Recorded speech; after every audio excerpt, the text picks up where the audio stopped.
I wish the Colts had infinite money. Welcome to the third edition of our Colts roster reviews. We're going position group by position group, analyzing their strengths and weaknesses from 2023, heading into 2024. What have we learned from the last season? What can we carry into the next? And today is all about receivers. You got wideouts, you've got tight ends, everyone. We're going to talk about the receiving game. We're going to talk about the receivers, sort of the starters, the depth, the unit as a whole, any changes we need to make in the offseason. Let's get right into it. All right, so if we're having a real conversation about Colts receivers, current Colts receivers at least, you have to start with Michael Pittman Jr., the 2020 second round pick. His contract expires this offseason, so we need to re sign him right now if we want to see him return for next season. Pittman ended the year last year with 109 catches for 1,152 yards and 4 touchdowns. He averaged a first down per reception and was one of the best receivers in the league overall. He was the ninth most targeted player, but finished top 5 in receptions. Needless to say, Michael Pittman Jr. is one of the brightest spots on this team. The only real question is whether or not we're going to be able to re-sign him. It is his contract year, and believe it or not, he's still on his rookie contract from back in 2020, so he's not currently one of our more expensive players, but he's going to deserve a whole lot more money going forward. I really like Pittman. He's in the top 30 according to PFF. It's a possibility that we let him walk and then draft someone like Keon Coleman out of Florida State as his replacement, but I don't want to do that. I think Michael Pittman Jr. is a reliable, strong aspect of this offense that in some ways isn't replicated by a rookie in year one. Long story short, Pittman is a reliable veteran presence that a young quarterback like Anthony Richardson can count on moving forward. I would love to see him return. He's one of my top priorities for free agency. Josh Downs is our number 2 wide receiver, and boy, did we hit the lottery with this draft pick. He's in the top 50 according to PFF. We stole him in the third round of the 2022 draft. In 2023, Downs had 68 receptions for 771 yards,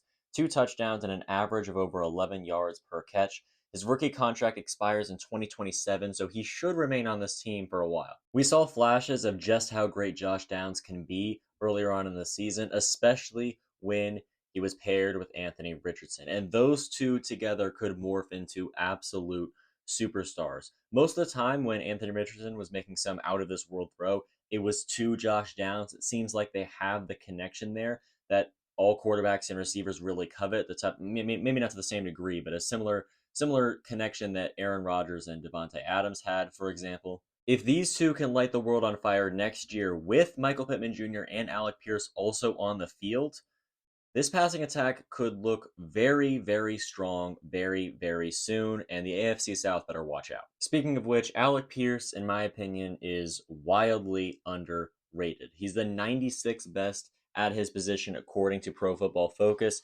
He was also a second round pick drafted in 2022, and he will be a free agent in 2026.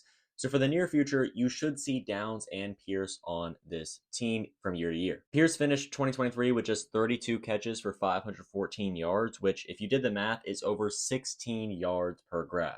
Anytime you have someone like Pierce that can snag a 50-yard deep shot to jumpstart your offense or grab a crucial first down to keep a slow offense moving, you know you're in a good spot. Pierce isn't a number 1 receiver, and he probably, for that matter, shouldn't even be considered number 2. If you're asking Pierce to fill shoes that size, you're probably in trouble, but Alec Pierce is our number 3 receiver, and that's perfect. Even if he just has 2 premium, high-level, crucial catches a game, that's exactly what we need from someone like Alec Pierce. He can be a threat on post and go routes, and really, like I said, jumpstart a struggling offense when we need it most. We've seen him do it time and time again.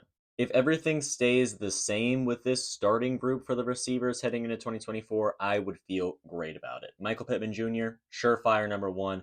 Josh Downs is electrifying. Alec Pierce is exactly what we need, a solid number 3. If this group is all on the roster next season and they all stay healthy, the AFC South, like I said before, better watch out.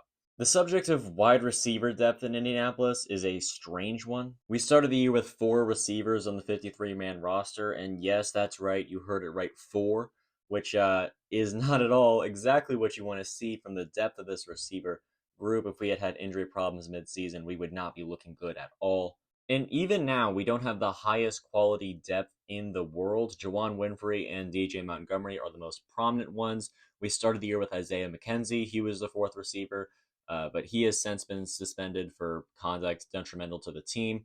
And then Ashton Dulin is also here, but he got injured before the season even started and was out for the entirety of 2023. The important point here is the fact that those three receivers I mentioned before, right? That's Ashton Dulin, who is, of course, injured, DJ Montgomery, and Jawan Winfrey. They combined for 3 catches total between the three of them all year long. Isaiah McKenzie had 11 in his own right, but we really have no idea what his future on this team looks like moving forward. Really, our three receivers, being Downs, Pittman, and Pierce, dominate the production through the air. And alongside that, the Colts involve their running backs in the passing game quite a bit too. Jonathan Taylor and Zach Moss each had at least 19 or more receptions all year.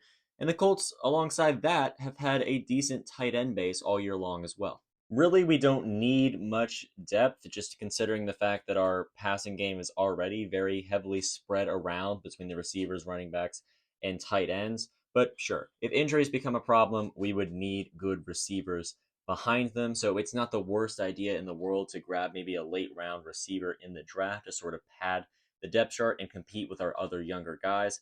Other than that, as far as the offseason goes, I feel great about changing nothing about this unit.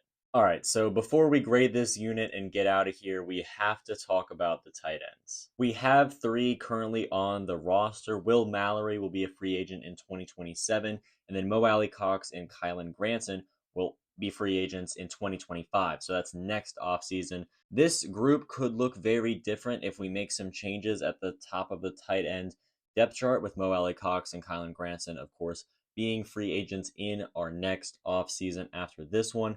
But for now, we have them all for one more year. Kylan Granson rounded out the year with 30 catches for 368 yards. He's 48th in the league according to PFF. Mo Alley-Cox had 13 for 161, granting him spot number 33 amongst tight ends according to Pro Football Focus. And Will Mallory had 18 catches for 207 yards.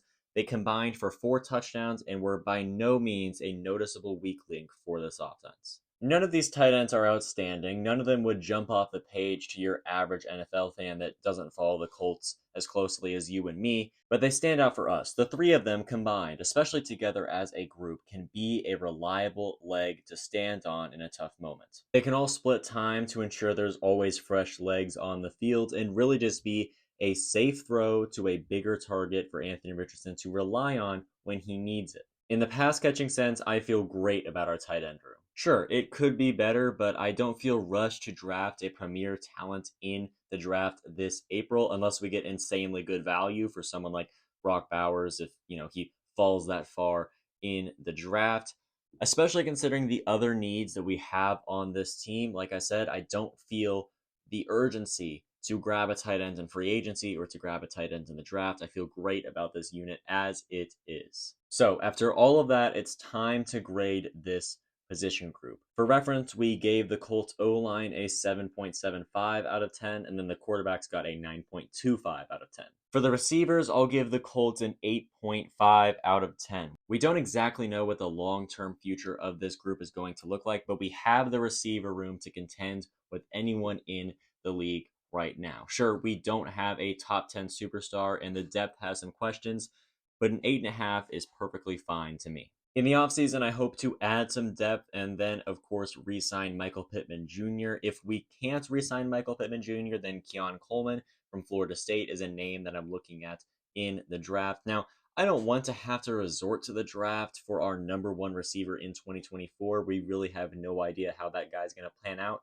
especially when we have 3 years of seeing exactly what Michael Pittman Jr. can be and can do for us. We have plenty of pressing issues already. I really am looking forward to re-signing Michael Pittman Jr. He is close to, if not at, number 1 on the priority list this offseason. Nonetheless, I feel great about where this receiver room stands as of now, and I look forward to 2024. That is all I have for this video. Thank you so much for watching. Feel free to hit like and subscribe if you feel so inclined. We're hoping to see some more bonus videos get out there onto the internet this week, and then of course on Saturday we'll have the running backs video as we round out the offense as a whole We'll have a final average grade for the offense, and then we'll get into the defense and special teams after that. Thank you for watching, and have a great day from the Colts perspective.